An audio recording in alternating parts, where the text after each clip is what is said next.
আসসালামু আলাইকুম শিক্ষার্থী বন্ধুরা, বাংলাদেশ কারিগরি বোর্ডের ভর্তি কার্যক্রম চলমান রয়েছে। প্রথম পর্যায়ের আবেদন ইতিমধ্যে শেষ হয়েছে এবং তার রেজাল্টও কিন্তু প্রকাশ করা হয়েছে।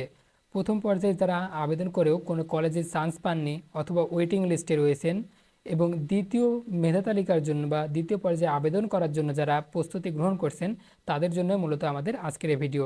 তাই অবশ্যই ভিডিওটি শেষ পর্যন্ত দেখবেন এবং আমাদের ইউটিউব চ্যানেলে নতুন দর্শক হয়ে থাকলে চ্যানেলটি সাবস্ক্রাইব করে দিবেন।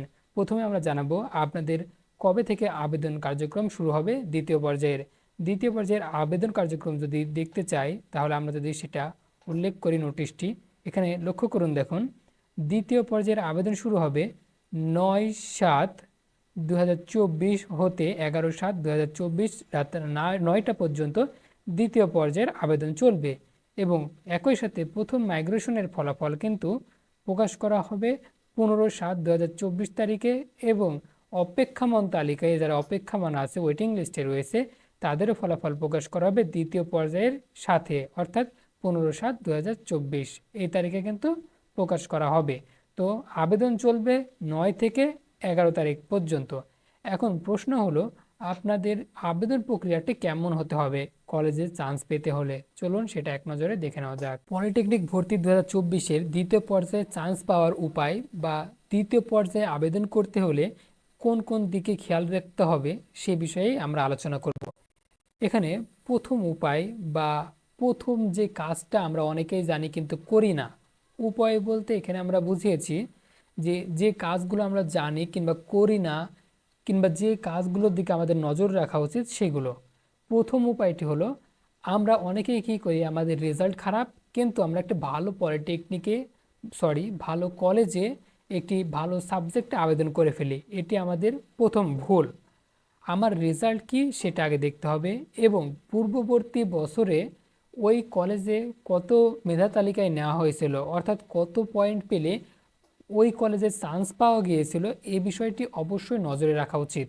তাহলে আপনাদের রেজাল্ট খারাপ কিন্তু অতি ভালো কলেজ দিলেই কিন্তু চান্স হবে বিষয়টা এমন নয়, কিংবা মন মানে না এই কারণে আমরা কিন্তু ভালো একটি কলেজ দিই। তো এটা করা যাবে না। আপনার রেজাল্ট অনুযায়ী যে কলেজে চান্স পাওয়ার যোগ্যতা আপনি রাখেন সেই কলেজে অবশ্যই চয়েস দিতে হবে। দ্বিতীয় উপায় বা দ্বিতীয় যে কারণে আপনারা দ্বিতীয় পর্যায়ে চান্স পাবেন, প্রথম পর্যায়ে তো অনেক সিটই ফিল আপ হয়ে যায়, কিন্তু দ্বিতীয় উপায় আমরা এখানে বলতে চাচ্ছি যে অনেক শিক্ষার্থী এমনটা করে যে তারা আবেদন করার পরে ভর্তি হয় না, একটি কলেজে চান্স হইল তারপরে সে ভর্তি হয় না, সেক্ষেত্রে কিন্তু ওই সিটটা কিন্তু ফাঁকা থাকে। যেমন অনেকে জেনারেল লাইনে আবেদন করে, আবার পলিটেকনিকেও আবেদন করে। জেনারেল লাইনে কোনো একটি ভালো কলেজে চান্স পেলে সে কিন্তু আর পলিটেকনিকে ভর্তি হয় না।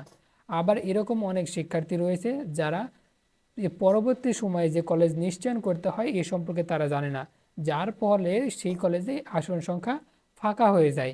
সেই ক্ষেত্রে আপনারা দ্বিতীয় উপায়টি অবলম্বন করতে পারেন, সেই কলেজে যে খোঁজ নিয়ে, যে কারণে আপনারা ওই কলেজের সিট ফাঁকা হতে পারে এবং সেখানে আবেদন করতে পারেন। এবং তৃতীয় উপায়ও দ্বিতীয় উপায়ের মতোই। তৃতীয় উপায়টি হলো, আপনার চেষ্টা করতে হবে আপনি যে কলেজে আবেদন করবেন সেই কলেজে খোঁজ নিতে। কারণ প্রথম পর্যায়ে কিন্তু আপনার প্রত্যেকটা কলেজেই প্রায় সিটগুলো ভর্তি হয়ে যায়, ফিল আপ হয়ে যায়, কিন্তু যেই কলেজে সিট বেশি থাকবে, অর্থাৎ সিটের সংখ্যা বেশি থাকবে, ফাঁকা সিট থাকবে, সেই কলেজে চান্স চয়েস দেওয়ার চেষ্টা করবেন। সেক্ষেত্রে আপনারা খুব সহজে কিন্তু চান্স পাওয়ার একটি সম্ভাবনা রয়েছে। যদিও প্রথম পর্যায়ের আবেদনে কিন্তু অনেক আসন সংখ্যা ফিল আপ হয়ে যায়। তো এই বেশ কিছু দিক আপনারা খেয়ালে রাখবেন, তাহলে আশা করি আপনি দ্বিতীয় পর্যায়ে চান্স পেতেও পারেন।